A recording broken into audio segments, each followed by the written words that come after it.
எல்லோரும் இன்புற்றிருப்பதை தவிர வேறொன்றுமறியேன் பராபரமே. என் அன்பான உறவுகளே, நண்பர்களே, என் சகோதர சகோதரிகளே, அனைவருக்கும் இனிய புத்தாண்டு நல்வாழ்த்துக்கள். ஆங்கில புத்தாண்டு 2026. இந்த ஆண்டு நம்ம வாழ்க்கையில் ஒரு பெரிய திசை திருப்பமான ஆண்டாக அமைய வேண்டும். எல்லாரும் முதல்ல உறுதியேற்றுக்கொள்வதுங்கிறது முதல் விஷயம். எல்லாருக்குள்ளேயும் ஒரு நம்பிக்கை வரணும். சில நேரங்களில் பார்த்திங்கன்னா பிறந்த நாள் புத்தாண்டெல்லாம் நிறைய பேர் உறுதி எடுத்துப்பாங்க, நாளையிலேருந்து இந்த காரியம் நான் செய்ய மாட்டேன் அப்படின்னு. அப்படி எந்த ஒரு விஷயத்தையும் முடிவு பண்ணாதீங்க. எந்த ஒரு விஷயத்தையுமே 2026 நாளையிலிருந்து நான் செய்ய மாட்டேன் அப்படின்னு தயவு செய்து முடிவு எடுக்காதீங்க. காரணம் என்னென்னா, அதை நம்மளால் நிறைவேற்ற முடியாது. காலத்தின் பால் நான் தலை வணங்குகிறேன் அப்படின்னு சொல்லுங்கள். தேர்தலெலாம் பார்த்திங்கன்னா அரசியல் கட்சி தோற்றுருத்துனா என்ன சொல்லுவாங்கன்னா, அரசியல்வாதிகள் சொல்லக்கூடிய ஒரு வார்த்தை, தன்னுடைய கட்சி தோற்ற பிறகு மக்களுடைய எண்ணத்திற்கு வாக்குகளுக்கு மதிப்பளிக்கிறேன் அப்படின்னு சொல்லிடுவாங்க. அப்படின்னா என்ன அர்த்தம்? அவங்க என்ன செலக்ட் பண்ணலை, நான் ஏதோ என்னட்ட மிஸ்டேக் இருக்குது, இல்லை அவங்களுக்கு புரியாமல் என்ன பண்ணிட்டாங்கன்னா எதிராளியை ஜெயிக்க வச்சுருக்குறாங்க, அது என்னன்னு எனக்கு தெரியலன்னு இவங்க இப்படி ஒன்று சொல்லிவிடுவாங்க. இப்போ நாம் என்ன பண்ணணும்னா, நம்ம முதல்ல இந்த 2026 நம்ம எல்லாரும் தெரிஞ்சுக்கிற முதல் விஷயம், உறுதிமொழி ஏற்றுக்கொள்ள போகிறோம். ஆனால் உறுதிமொழியில் என்னென்னா, நாளைக்கு நான் மாறிடுவேன், 2026 ஆரம்பம் 1ஆம் தேதியிலிருந்து நான் இப்படி நடந்துக்க போகிறேன், இல்லை திடீர்னு ஒரு 3 மாதம் போய் மார்ச் மாதத்துலேருந்து நான் இப்படி நடந்து கொள்ள போகிறேன் அப்படிங்கிற மாதிரிலாம் எந்த விதமான உறுதிமொழி எடுத்துக்காதீங்க. இது மனுஷனுக்கும் உறுதிமொழிக்கும் ஒரு காம்போவே வராது, ஒரு கம்பெனி ஏற்படாது. புரியுதுங்களா? அப்போ நம்ம மனித பிறவி எடுத்துருக்குறோம், நம்மளாம் அப்பப்போ உறுதிமொழியை மாறி தான் செயல்படணும். மென்டல் டார்ச்சர் ஆகிடும் உறுதிமொழி. 2026 யாருமே உறுதிமொழி ஏற்றுக்கொள்ளாதீர்கள். அதாவது உறுதிமொழி ஏற்றுக்கணும் எப்படின்னா, சபதம்ங்கிறது வேற, நான் இதை செய்ய மாட்டேன்னு நினச்சி ஒரு உறுதிமொழி எடுக்கக்கூடாது. அப்போ உறுதிமொழி என்னன்னு சொன்னீங்க அப்படின்னு கேட்கலாம். என்னோடய வாழ்க்கையில் நான் வீடு கட்டணும், இந்த வருஷத்தில் நான் என்னென்ன செய்யணும், என்ன தேவையோ, ஜனவரி மாதம் எனக்கு இது நடக்கணும், ப்ராக்டிக்கலாக திங்க் பண்ணணும், அதான் ரொம்ப முக்கியம். நான் ஏதாவது இந்த மாற்றிக்கிறேன், என்ன மாற்றிக்கிறேன், நான் செஞ்சுக்கிறேன், நான் இன்னும் கரெக்டாகிடுறேன் அப்படிங்கிற உறுதிமொழியை யாருமே எடுத்துடாதீங்க. 2026 மட்டும் இல்லை, எந்த வருஷமும் நமக்கு செட் ஆகாது. இதில் தான் நம்ம நிறைய பேர் அடி வாங்குகிறோம். நிறைய பேர் பின்வாங்கிறதுக்கே காரணம் அதுதான். சார் நான் ரொம்ப முடிவு பண்ணேன் சார், டயட்டில் இருக்கணும்னு நினச்சேன் சார், முடியல. நான் சுகரு மில்க்கு இதெல்லாம் எடுக்கக்கூடாதுன்னு நிறைய பேர் பேசுனாங்க, அதை வச்சு நானும் முடிவு பண்ணேன், வாய்ப்பு இல்லை. இப்போ நம்மளை என்ன பண்ணணும்னா, நல்ல விஷயத்துக்கு கொண்டு போகாது, அதுதான் நம்மளுடைய மனநிலை. அப்போ நம்ம இப்போ என்ன தான் பண்ணலாம்? ரொம்ப சிம்பிளாக இந்த 12 மாதம் முடிஞ்ச இந்த ஒவ்வொரு மாதம் எனக்கு இதெல்லாம் நடத்திக்க போகிறேன், இதுக்கு நான் முயற்சி பண்ணுறேன், இதுதான் என்னுடைய கனவு. நான் இப்போ ஒரு பைக் வாங்கணும்னு ஆசைப்பட்றேன்னா இந்த வருஷத்தில் அதான் என்னோடய கனவு.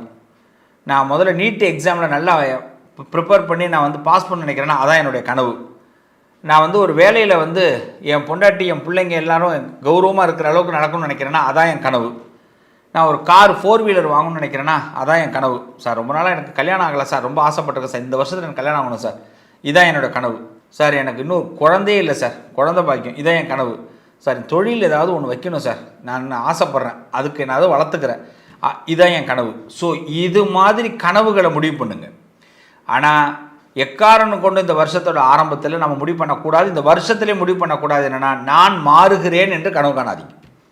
அதில் தான் நம்ம என்ன பண்ணுறோம், பின்வாங்குகிறோம், உடைகிறோம், வருத்தப்படுறோம்.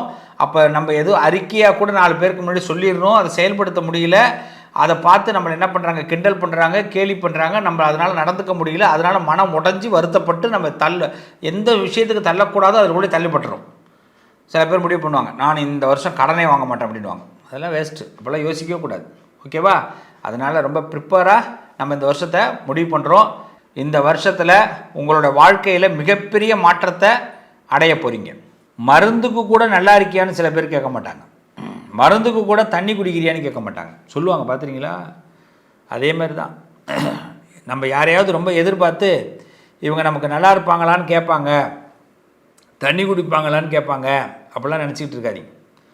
அதெல்லாம் எதுவும் கேட்க மாட்டாங்க. இந்த வருஷத்தை பொறுத்த வரைக்கும் எல்லாமே இப்போல்லாம் பார்த்தீங்கன்னாலே கல்யாண வீட்டுக்கு போங்க, கல்யாண வீட்டில் என்ன நடக்குது, அந்த காலத்தில் சொந்தக்காரவங்க வாங்கன்னு கூப்பிடுவாங்க.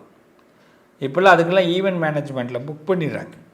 அழகாக 2 பேர் நிற்பாங்க, வாங்க அப்படின்வாங்க. இடையில பொம்மையெல்லாம் நின்றுது, இப்போல்லாம் பொம்மை மாதிரி பிள்ளைங்க நிற்கிறாங்க. நாம் யாரோ பொண்ணு வீட்டுக்கு சொந்தம் மாப்பிள்ளை வீட்டுக்கு சொந்தம் நாம் நினச்சிப்போம்.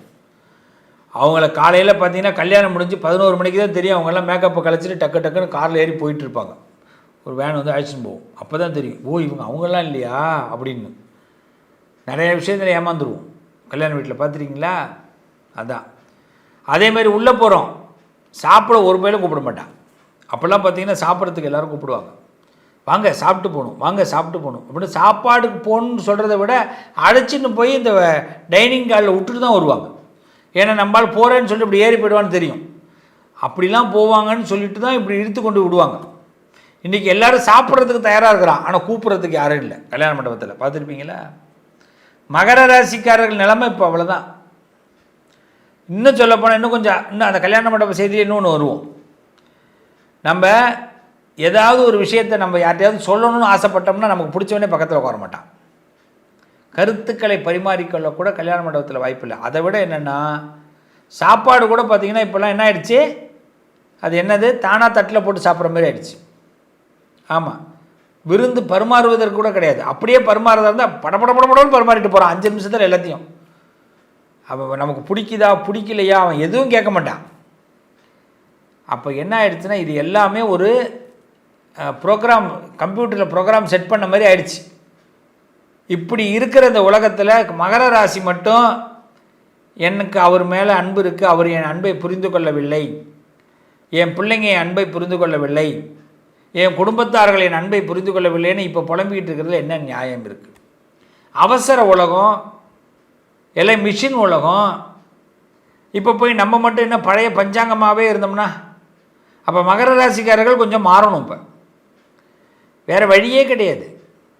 நம்மளை முதல்ல நம்ப மாட்டாங்க மகர ராசிக்காரவங்கள, யாருமே நம்ப மாட்டாங்க. உங்கள் வீட்டில் நிறைய சந்தேகமே உங்களை படுவாங்க. ஒரு காலகட்டத்தில் நீ சம்பாதிக்கணுன்ற ஒரு முடிவுக்கு நீ சம்பாதிச்சுட்டு எது வேணாலும் பண்ணிக்கணுவாங்க. அப்புறம் பணத்தை சம்பாரித்து கொடுத்தீங்கன்னா உங்களை கண்டுக்கவே மாட்டாங்க. ஏன்னா உங்களுக்கு பணம் தேவையாயிடும்.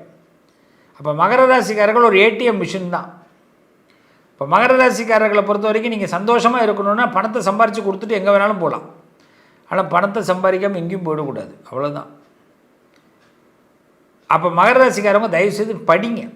அது சின்ன பிள்ளைங்களாம் இந்த பதிவு கேட்குறீங்கன்னா தயவுசெய்து படிங்க. சொந்த வேலைக்கு போங்க, சொந்த தொழில் ஆரம்பிங்க. காசு பணம் தான் முக்கியம்.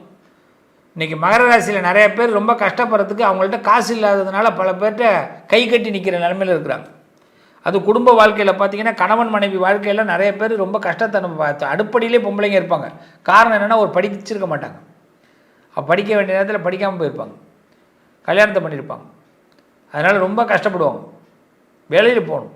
உங்களுக்கு வெளி உலகம் தான் வாழ்க்கை, உள் உலகம் உங்களுக்கு ரொம்ப கஷ்டத்தைப்படுத்திடும். அதில் இந்த வருஷத்தில் நீங்கள் என்ன பண்ணுங்கன்னா ரொம்ப சிறப்பாக சில காரியங்களை நடத்தணும். உங்களுக்கு சுப காரியங்கள்லாம் இந்த வருஷம் நடக்கும். ரொம்ப மைன்யூட்டாக சில விஷயத்தை மியூட்டில் அடிங்க. மியூட்னா என்ன, நீங்கள் என்ன நினைக்கிறீங்களோ மனசு நினைக்கிறத யார்ட்டையும் சொல்லாமல் பிளான் பண்ணுங்க. திருமணம், மறுமணம் இதெல்லாம் உண்டாகும். கல்யாணம் ஆகாதவங்களுக்கு கல்யாணம் நடக்கும். கல்யாணம் ஆகி டைவர்ஸ் ஆனவங்க, எனக்கு கல்யாண வாழ்க்கை நல்லா இல்லாமல் போயிடுச்சிங்க, வீணாக போயிடுச்சு அப்படின்னு சொன்னவங்களுக்கெல்லாம் மறுமணம்லாம் நடக்கும். சுபகாரியம் கண்டிப்பாக கிடைக்கும்.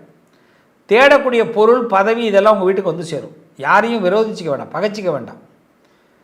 நெற்றிக்கண்ணு ஒரு படத்தில் விஸ்வ அவர்களுடைய வசனம் இருக்கும்னு நினைக்கிறேன்.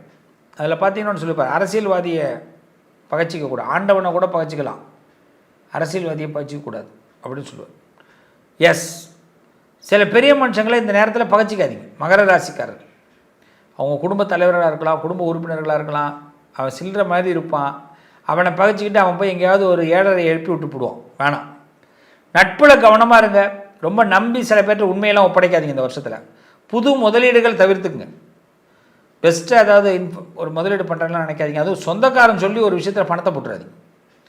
சொந்தக்காரன் தெரிஞ்சவன், ரொம்ப கவனம். இன்னும் சில பேர்கிட்ட சில பொறுப்புகளை ஒப்படைச்சிட்டு நீங்கள் ஃப்ரீயாக இருங்க, அது இன்னும் ரொம்ப நல்லது. சில மனசில் இருக்கிற பெயின் அதெல்லாம் விலகிடும். இந்த வருஷத்தை பொறுத்த வரைக்கும் ஓவரால் ஒரு பெரிய தியானமே நமக்குள்ள மனசில் ஓடும், ஒரு தியானம் யோகா இதெல்லாம் ஓடும். ஆனால் இந்த வருஷத்தில் 2 விஷயம், மகாலட்சுமி வழிபாடு பண்ணுங்கள், அபிராமி அந்தாதி பாராயணம் பண்ணுங்கள். அதுவும் வெள்ளிக்கிழமை அபிராமி அந்தாதி பாராயணம் லக்ஷ்மி வழிபாடு பண்ண பண்ண மகர ராசிக்கு ரொம்ப சிறப்பு. சுக்கிர யோகங்கள்லாம் கிடைக்கும். இந்த சுக்கிர யோகம் கிடைக்கிறதுனால நம்ம வாழ்க்கையில் நீங்கள் எதிர்பார்க்குற சந்தோஷம் கிடைக்கும். என்னை பொறுத்த வரைக்கும் இந்த வருஷத்தில் நிறைய ரகசியங்களை கீப்பிட் பண்ணுறது மகர ராசிக்கு ரொம்ப சிறப்பை உண்டாக்கும், நல்லது நடக்கும். மகாலட்சுமி வழிபாடு அந்தாதி பாராயணம் பண்ணுங்கள், நீங்கள் நினைக்கிற விஷயத்தில் சக்ஸஸ் ஆவீங்க, நல்லது நடக்கும்.